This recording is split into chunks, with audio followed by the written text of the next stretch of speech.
প্রস্তুতি যদি গোছানো হয়, ঢাকা বিশ্ববিদ্যালয় কঠিন নয়। প্রত্যেক বছর 40 থেকে 50 জন শিক্ষার্থী যুদ্ধ করে একটি মাত্র সিটের জন্য।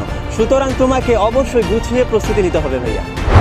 তোমাদের প্রস্তুতিকে গুছিয়ে দিতে, ঢাকা বিশ্ববিদ্যালয়ের একটা সিট নিশ্চিত করতে আমরা চালু করেছি ডিও স্বপ্নবাজ প্রি অ্যাডমিশন ব্যাচ। ডিও স্বপ্নবাজ স্পেশাল ব্যাচ থেকে এবছর যারা ঢাকা বিশ্ববিদ্যালয়ে ভর্তি পরীক্ষায় ভালো করবে তাদের মধ্য থেকে একজনকে আমরা একটি ল্যাপটপ উপহার দিব। আমাদের ডিও স্বপ্নবাজ স্পেশাল ব্যাচে ভর্তির জন্য পেজে মেসেজ করো অথবা স্ক্রিনে দেওয়া নাম্বারে যোগাযোগ করো। তাই আর দেরি কেন, এখনই যুক্ত হয়ে তোমার মা বাবার স্বপ্নকে বাস্তবায়ন করো আমাদের ডিও স্বপ্নবাজ স্পেশাল ব্যাচের সাথে।